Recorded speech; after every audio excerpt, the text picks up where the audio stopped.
kuliah ganti kita, ganti minggu sudah. Saya tak boleh main minggu sudah. Hari ni kita sambung kitab kita muka surat 79 pada hadis yang ke-19. 12 ini rasa macam speaker parlimen.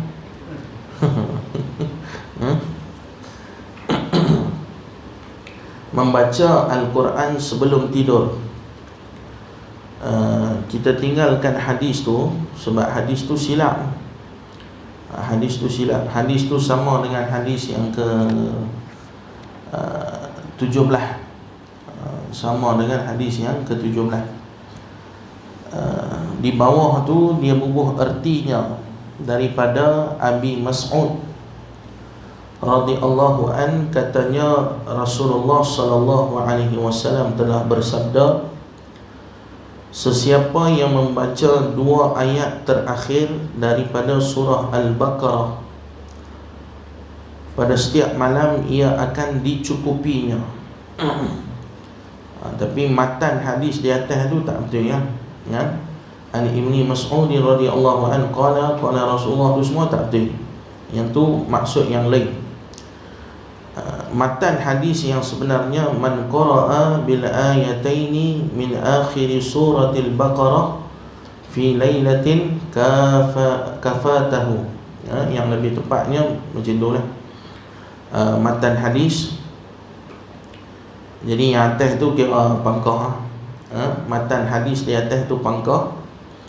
Kita ambil hadis yang maksud dia sama di bawah, dalam hadis yang diriwayatkan oleh Imam Bukhari dan Muslim.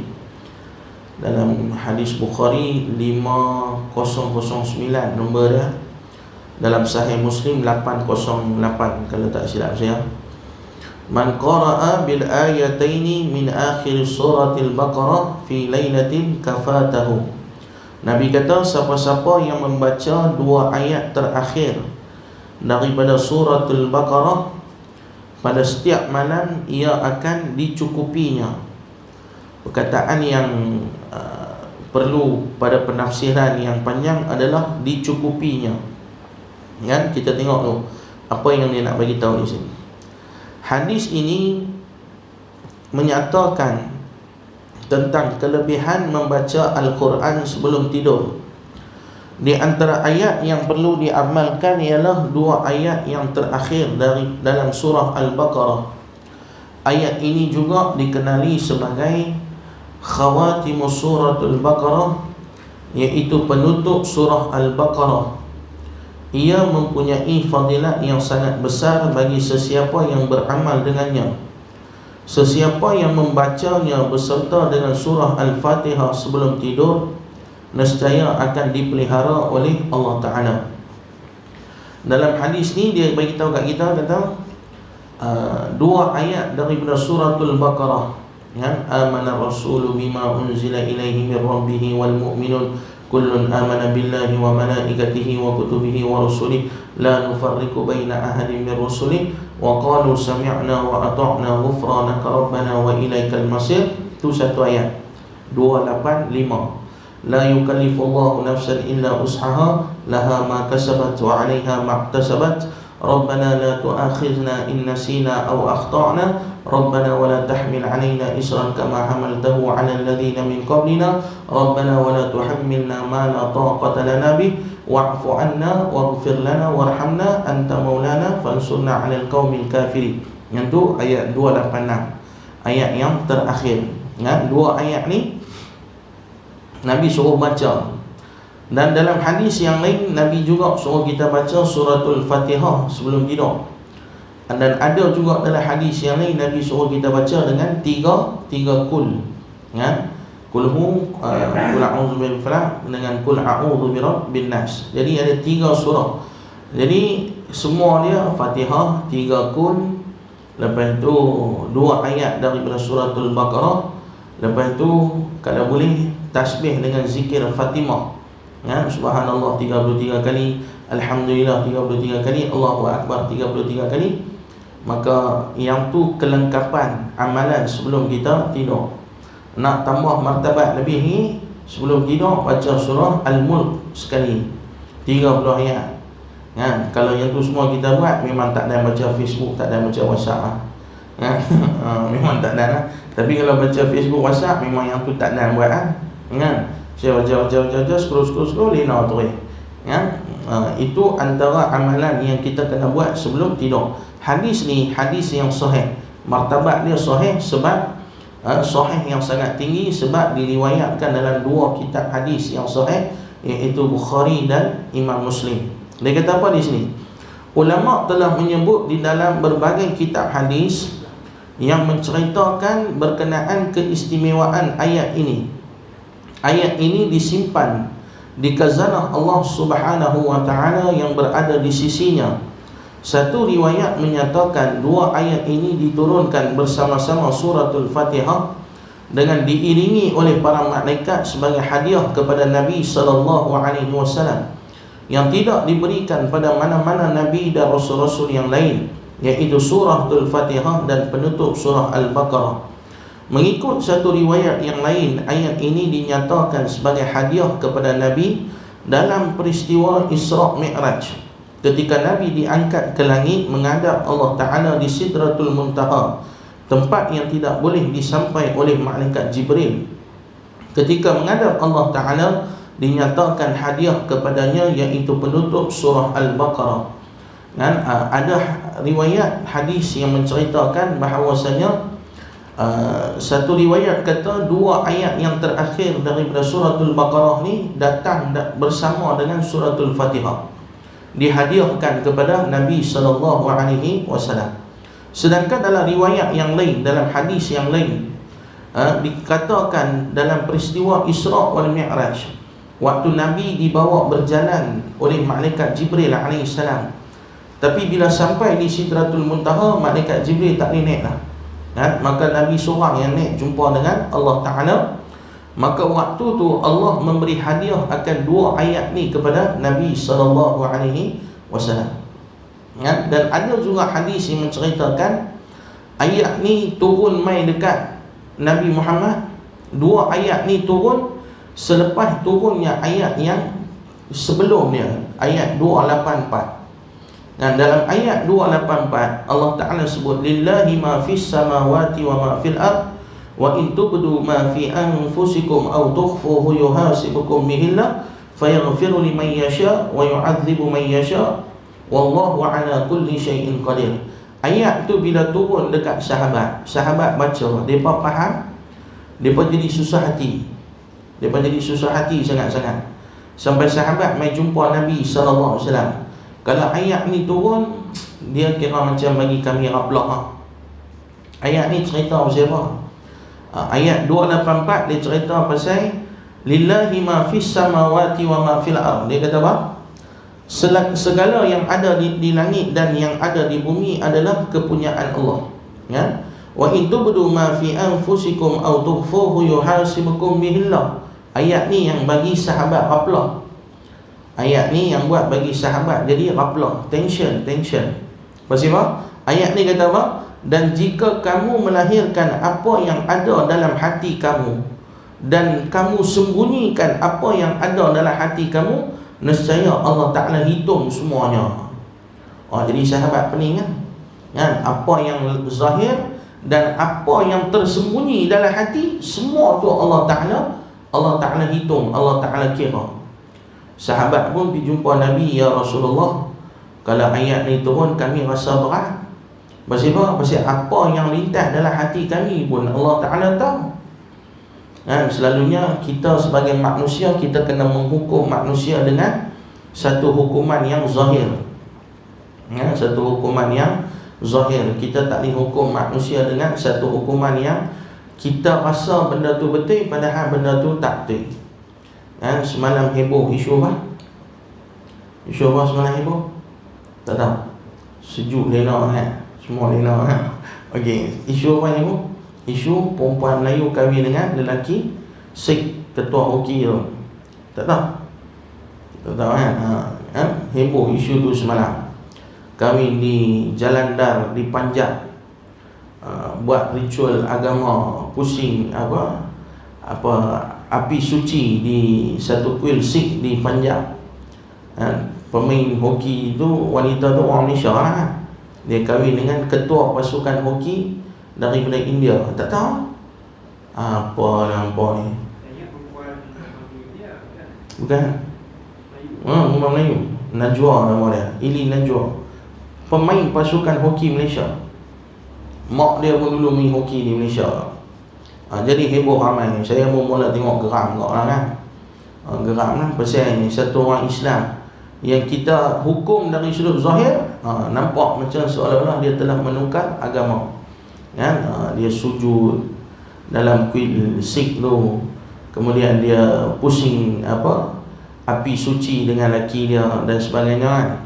Tapi bila mana wartawan India buat press conference dengan suami dia tu, saya tengok muka dia nampak macam tak seronok lah ya, muka dia tak seronok. Jadi bila keluar kenyataan yang dia tulis sendiri, baru kita faham apa keadaan dia ya. Keadaan dia, laki tu dah masuk Islam lah.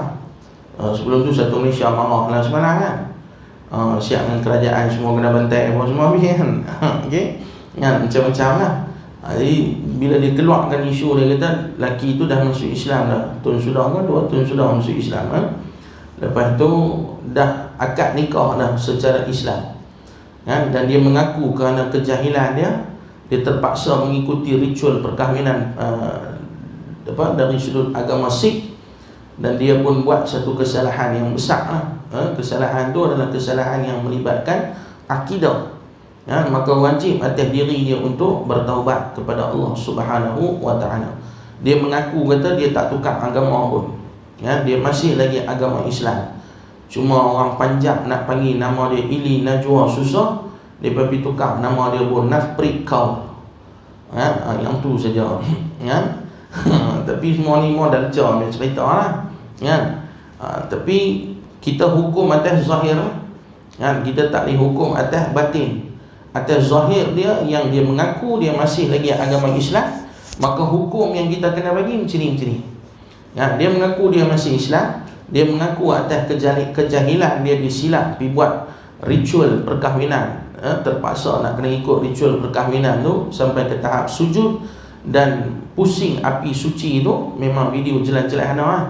Boleh tengok dalam Facebook dan YouTube, adanya video tu.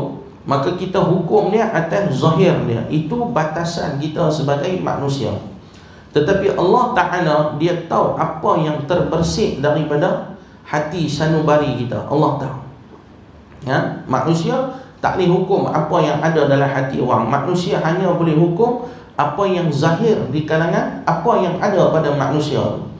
Kalau apa yang tersembunyi dalam hati dia, kita tak boleh hukum. Kita tak kata tak apa aku tahu memang hang perangai macam ni tak boleh ya? Allah Ta'ala sahaja yang maha mengetahui apa yang terbuku dalam hati manusia. Jadi bila turun ayat 284 dari suratul Baqarah ni, sahabat Nabi pun pening. Dia berjumpa dengan Nabi SAW dan mereka kata kepada Nabi, ya Rasulullah, kalaulah ayat ni turun kami rasa terbeban sangat. Pasal apa? Apa yang zahir Allah kira, dan apa yang ada dalam hati, mata hati batin pun Allah kira. Leceh lah macam ni kan. Sahabat takut, bukan tak mau ikut ayat Quran ni, sahabat takut. Dan Nabi tegur para sahabat. Nabi kata kat sahabat, apakah hampa ni nak jadi macam Bani Israel? Bani Israel apabila datang wahyu kepada mereka melalui nabi-nabi mereka, kemudian mereka akan kata apa? Sami'na wa asayna. Kami dengar dan kami ingkar, kami tak mau ikut. Apa nak jadi macam tu ke? Maka sahabat kata, ya Rasulullah, kami tak mau jadi macam Bani Israel. Kami ni nak ikut dan taat. Maka sebab itulah dalam ayat yang seterusnya kita jumpa perkataan sami'na wa ata'na ya? Turun ayat puji para sahabat. 2 ayat yang terakhir ni memuji para sahabat, dan 2 ayat yang terakhir ni juga menceritakan tentang keimanan kepada Allah Subhanahu wa ta'ala ya? Jadi 2 ayat ni sangat besar ya? Dia kata apa di sini? Inilah kelebihan 2 ayat ini yang dijadikan sebagai wirid selepas sembahyang, juga dijadikan amalan sebelum tidur, kerana di dalam ayat ini terkandung perkara-perkara iman, istighfar, munajat dan permohonan kepada Allah Subhanahu wa ta'ala. Ya? Dalam dua ayat ni kita tengok pada terjemahan dia kata apa? Amana ar-rasulu bima unzila ilaihi min rabbih wal mu'minun. Rasulullah telah beriman kepada apa yang diturunkan kepadanya dari Tuhannya. Ya?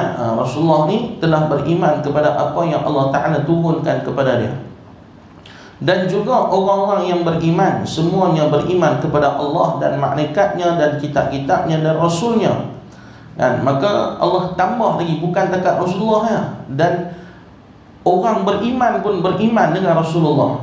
Inilah membuktikan bahawasanya mereka yang tadi tension turun dengan ayat 284 tu, maka mereka rujuk kepada Rasulullah. Rasulullah kata imanlah kamu dengan ayat tu, maka mereka pun beriman dengan ayat tu. Mereka pun dah tak tension dah.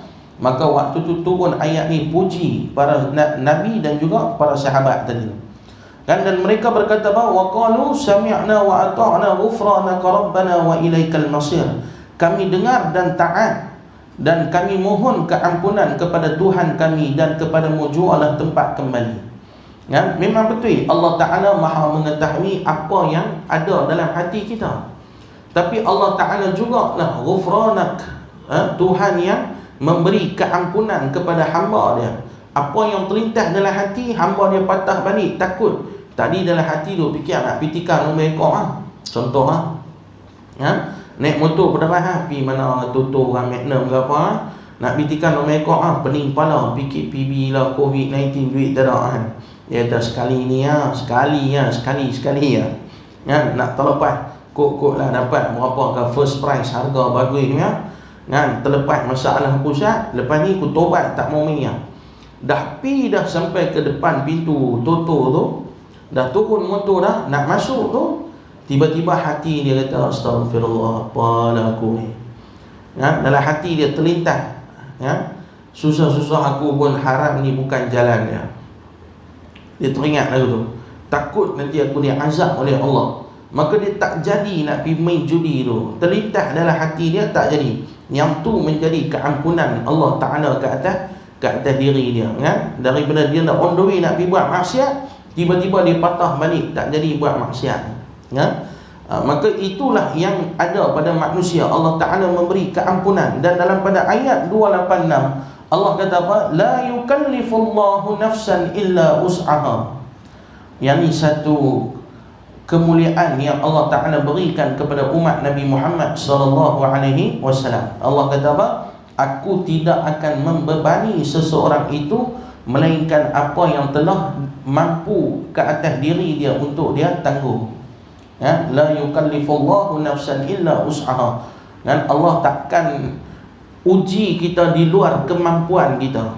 Allah takkan memberatkan kita di luar kemampuan kita. Tadi depa tension, turun ayat kata dalam hati punya benda apa aku tahu ya? Memang betul dalam hati manusia Allah tahu apa saja ya? Sebab tu dalam hadis yang panjang, hadis sahih, Nabi kata apa? Ada orang mati syahid masuk neraka ya? Pasal jihad dia bukan kerana Allah. Ada orang sedekah puluh-puluh ribu, ratus-ratus ribu masuk neraka. Pasal apa? Pasal dia sedekah, dia nak orang puji dia, orang kaya, pemurah, orang yang suka infak. Ada orang yang kerja dia mengajar 24 jam, pagi, petang, siang, malam kuliah. Pagi kuliah subuh, habis kuliah subuh, kuliah duha, habis kuliah duha, kuliah zuhur, lepas tu kuliah asar, kuliah maghrib, lepas tu kuliah isyak, lepas tu kuliah tahajud. Tahajud pun kuliah apa kan, macam kuliah dia buat kan, kuliah muslimat, kuliah laki saja, kuliah khas untuk tok imam ya, kuliah khas untuk tok bilal ya. Contoh macam-macam kuliah dia kira pi semua dia sapu kat dia, mati masuk neraka. Pasal apa? Pasal hang kuliah pasal apa? Dia nak apa? Dia nak kedudukan, dia nak populariti, dia nak follower dalam Instagram ramai. Ni ujian yang Allah Ta'ala bagi kan. Manusia ni akan diuji dengan 3 kata dengan ulama. Yang pertama, manusia diuji dengan tahta ya? Kita boleh tengok zaman dah ada orang diuji dengan tahta. Tak payah cerita orang, cerita saya sudah. Contoh ni kalau bagi kat orang tak rasa. Contoh mau bagi kat kita sini, apatah lagi ada rakaman ya? Ya, contoh tu mau bagi kat kita sendiri. Contoh, katalah saya pergi kuliah mana-mana. Lepas tu ada Datuk Seri mana agak berkenan kan, dia pun chatting, mesej, minta nombor phone lepas kuliah. Lepas 2-3 hari mesej, Ustaz, saya ingat nak offer Ustaz. Offer apa? Jadi panel penasihat syariah company saya. Tak apalah tu, bolehlah saya tolong-tolong. Ni bukan tolong Ustaz, tiap minggu, seminggu sekali kena main KL, sebulan 4 kali. Now Ustaz yang fikir, bulan-bulan saya bagi 12K kat Ustaz, 12K, 8K untuk panel syariah, 4K lagi now ulang-alik tiap-tiap minggu. Ni contoh tu lah, jangan terbeliak mata Ustaz betul dapat 12K. Contoh contoh. Nak contoh cerita pasal kedudukan ni. Dah jadi dah bulan-bulan dia dapat enam dah 12,000. Contoh satu hari lepas 3-4 tahun dah duk kerja dengan Datuk ni, satu hari company tu terpaksa terlibat dengan satu benda yang haram. Waktu tu saya yang dah selesa dengan kedudukan saya waktu tu, agak-agak senang tak saya nak kata, Datuk yang ni tak boleh, tu haram. Duk tak meja kuliah simbang kemas. Ar-rashi wal murtashi finnar. Rasuah itu orang yang bagi rasuah, orang yang terima rasuah masuk neraka. Boleh simbang. Tapi bila kita duduk dalam kedudukan tu, orang buah atas meja kita cek 50,000, boleh tak kita kata astaghfirullah? Dia top up lagi 50,000 jadi 100,000, sila iman jadi alhamdulillah tu. Betul tak? Itu ujian yang Allah Ta'ala bagi. Waktu tu mungkin saya kata kat Datuk tu, tak apa tu Ustaz, saya balik Penang tu, di rumah saya kitab banyak, saya pergi cari tengok, korek tengok kitab, kok lah ada pandangan yang kata harus, ataupun habis-habis kuat kok makruh jadi pasal apa? Takut ni 12K terlepas, takut 12K tu terlepas, takut kedudukan yang selesa tu terlepas. Yang tu manusia yang diuji dengan tahta. Ada pula manusia diuji dengan harta.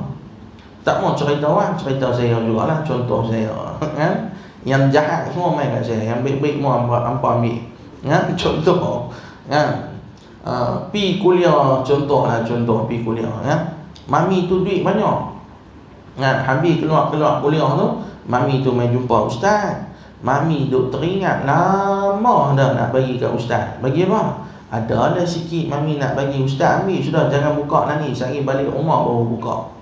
Contoh kadang-kadang pergi kuliah ni orang suka bagi macam-macam. 3 hari sudah saya pergi kuliah di Masjid Jelutong. Malam tu saya pergi dengan kereta, hujan lebat lah malam tu. Saya keluar masuk kereta, satu abang tu lari main kat kereta, Ustaz, saya nak bagi jaket baju hujan kat Ustaz. Padahal saya pergi dengan kereta, saya fikir apa pasal aku nak pakai jaket ni pergi dengan kereta. Tapi dia nak bagi, dia bagi kita ambil lepas tu esok malam tu pula mami tu bagi kek buah, punya sedap, mana tak gemuk. Bagi kek buah. Kemarin bagi kuliah subuh, dia tu bagi lontong. Saya awal seumur hidup tak pernah makan lontong dengan muka mamak ni. Tapi dia bagi, kita balik lah rumah makan. Bagi makan lontong. Macam-macam orang bagi. Contoh mami ni keluar kuliah, dia bagi apa? Dia bagi satu envelope. Dia kata, Ustaz kena ambil ke? Saya nak bagi kat Ustaz ni, contoh contoh. Kita pun malu anak ambil. Dia kata, Ustaz tak mau ambil lah, mami lain kali tak mau main kuliah lah, siap ugut ni. Kita malu anak ambil. Lepas dah ambil dah, balik rumah kita buka ni, dalam envelope ni ada 2,000. Siap dia tulis pula, tolong doakan semoga mami murah rezeki. Ini hadiah buat Ustaz dan keluarga, contohnya. Lepas 3 hari mami tu gaduh dengan laki dia. Bila dia gaduh dengan laki dia, dia fikir, aku telefon kat Ustaz Fidelis contoh cerita minta nasihat. Dalam pergaduhan dia dengan suami dia tu, yang salah dia, yang betul laki dia. Agak-agak saya nak favor belah siapa? Tuan-tuan, saya tanya tuan-tuan, favor belah siapa? Belah mami. Semalam 2-3 hari sudah baru dia bagi 2,000 kat aku Saya kalau aku pergi kata laki dia yang betul, dia salah, kena dia minta balik 2,000 ni naik contohnya 400 dia pergi kat Shopee contoh contoh Nah, tu ujian dengan harta. Orang yang bagi kita harta, kesenangan harta, yang tu boleh buat bagi kita jadi gelong sila aiblan kalau kita tidak ada iman. Belum main lagi masalah wanita. Kan tu yang mau ni yang kena dai syekh tu kena tu, pilah yang tu ikut lunas undang-undang kan. Tapi kadang-kadang itu ujian yang Allah Taala bagi dekat manusia, orang perempuan. Orang perempuan ni ramai yang bagus, tapi kadang-kadang dalam yang bagus-bagus tu ada yang jenis serabut kepala otak. Ya. Masalah laki tinggal ke, ataupun sampai ketua tak kahwin ke, dia duk serabut, dia tension. Bila dia tension, orang kata apa kat dia? Orang kata kalau hang nak tenang-tenang hati, hang pilah mengaji kuliah. Dia pun mai kuliah. Mai kuliah dia duduk belakang. Muka tu imam dia tak nampak. Si tu imam duk tengok ustaz. Betul tak? Bukan tu imam sini lah, tu imam tempat lain. Contoh-contoh dia tengok muka Tok Bilal, Tok Bilal pun tak nampak. Tok Bilal semua duk tengok ustaz. Dan sekali dia tengok ustaz, dia tahu boleh ke ustaz ni kalau aku try. Dia tu tension serabut. Lepas tu habis kuliah dia main jumpa, ustaz boleh bagi nombor phone tak? Nanti saya nak tanya hukum agama. Syaitan ni dia cukup pandai hasut manusia supaya manusia terbalik tu kan. Syaitan ni cukup pandai. Dia main minta nombor phone. Ustaz pun ingat ikhlas lah, kawan ni nak tanya soalan agama. Dia pun bagi nombor phone.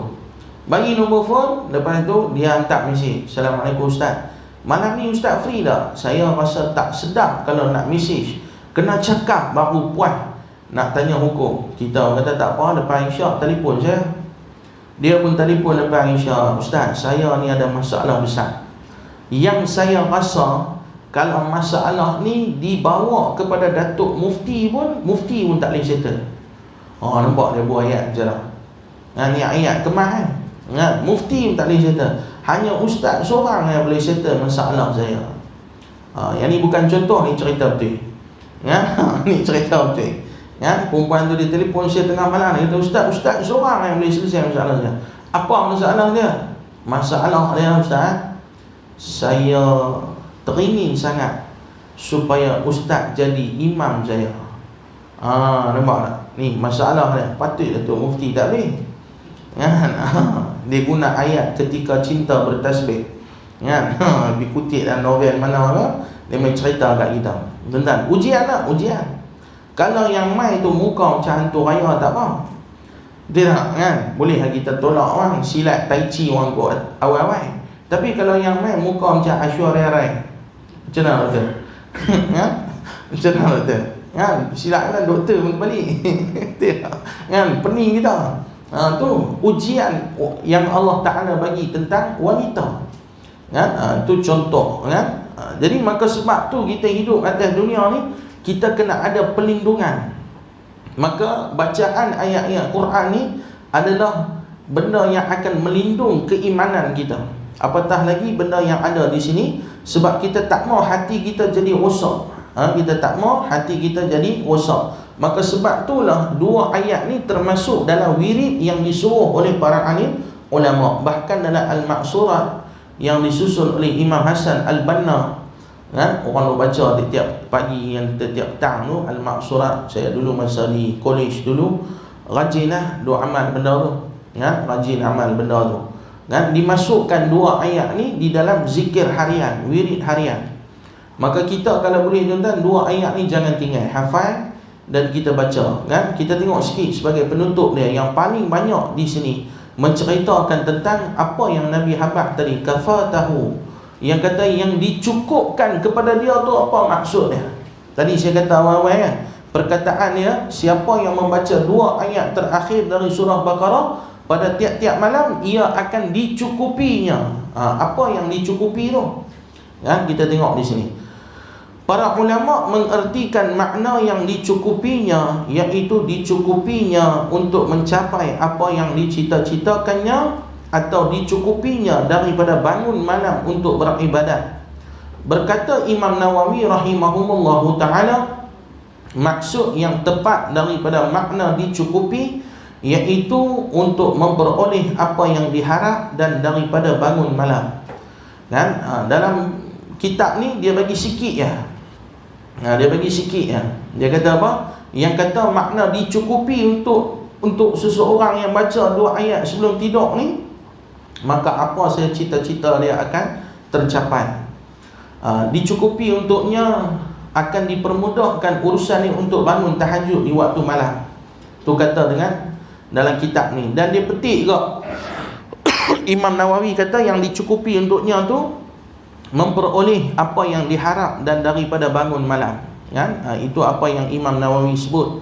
Tapi kita ambil yang lebih banyak lagi yang saya sempat rujuk dalam kitab-kitab semalam, antaranya keseluruhannya lah. Saya tak asing-asingkan, saya list down semua.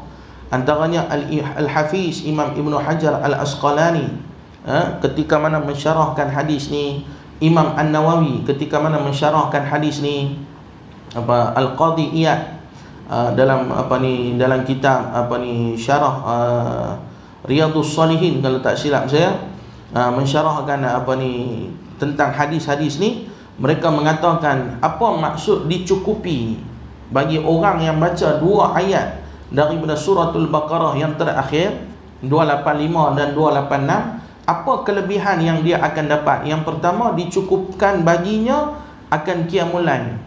Dan sebahagian ulama kata Allah akan permudahkan urusan ni untuk bangkit tahajud.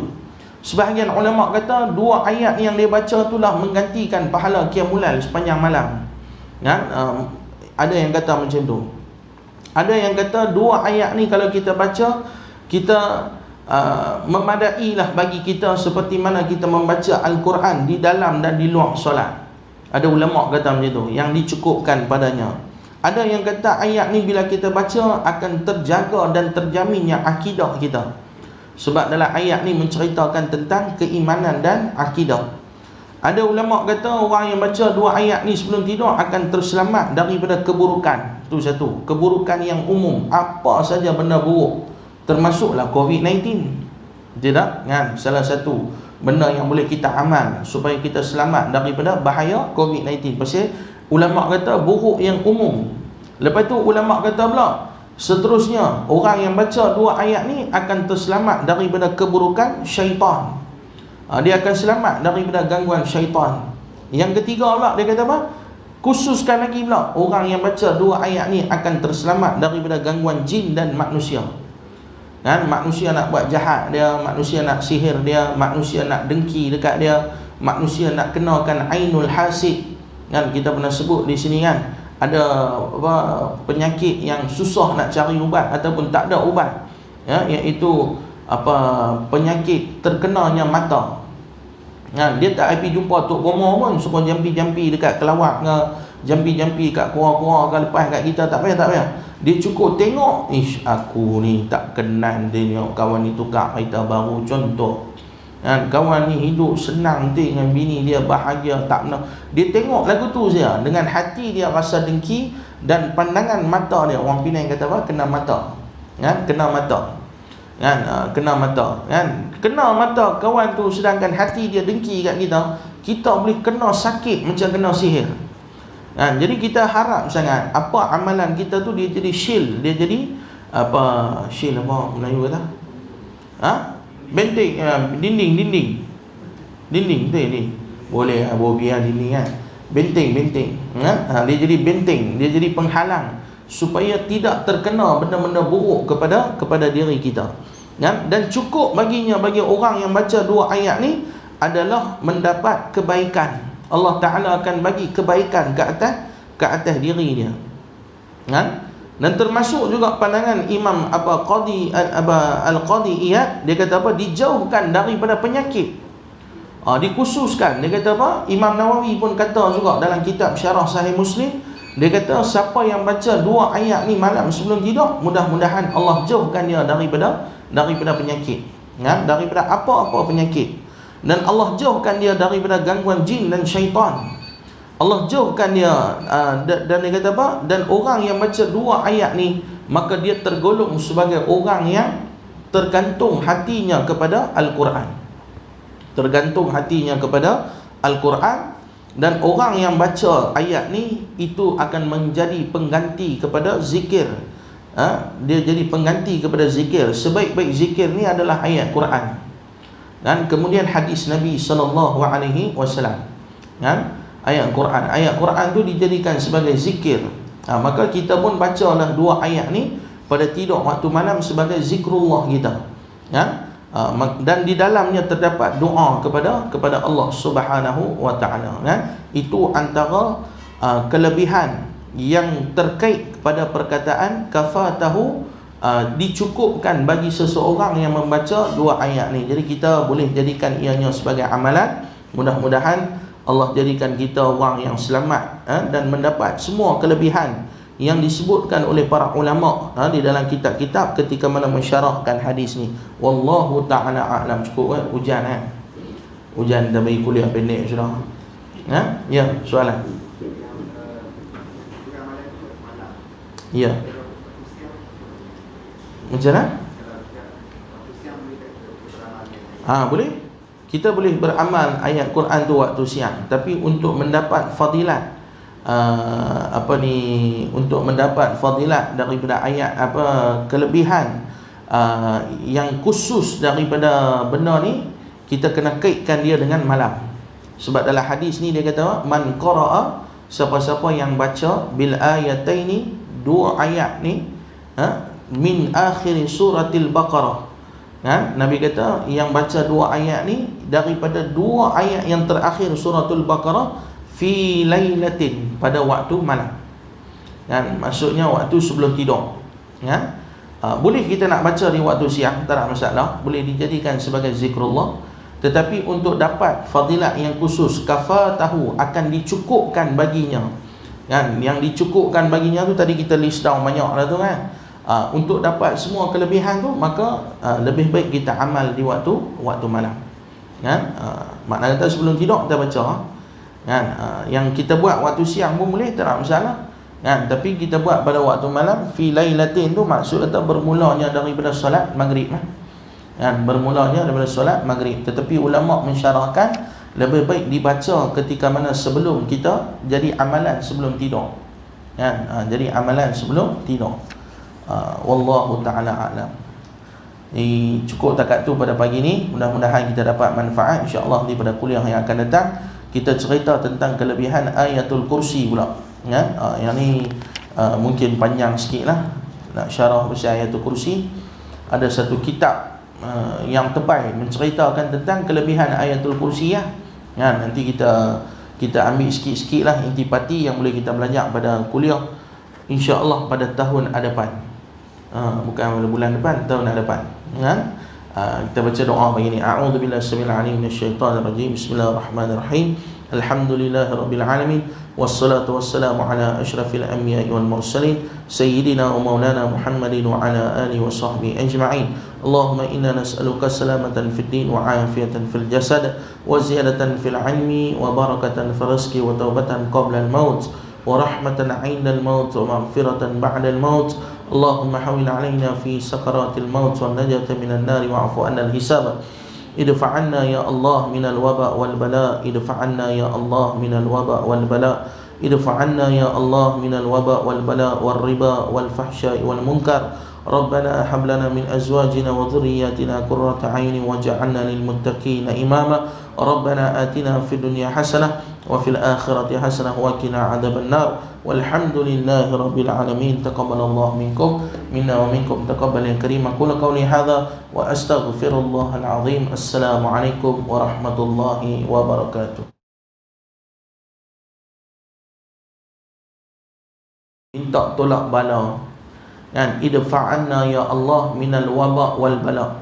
Dalam pandangan Imam An-Nawawi, disunatkan kita terbalikkan tapak tangan kita.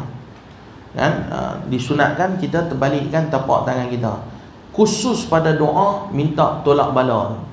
Bila ustaz, kita dengar ustaz sebut idfa'anna ya Allah minal waba' wal bala. Ya Allah, tolaklah jauhkanlah kami daripada waba', daripada bala, daripada riba, daripada zina, daripada fahsya, benda keji, wal munkar, dan daripada perbuatan munkar. Waktu tu kata dengan Imam Nawawi, disunatkan jangan kita aminkan doa tu. Jangan aminkan. Jangan sebut amin, jangan sebut tu. Tapi waktu tu semua kita disunatkan baca la haula wala quwwata illa billah. Disunatkan. Kan, disunatkan, bukan wajib pun. Ada setengah dia tak tahu, dia amin ya, tak salah pun.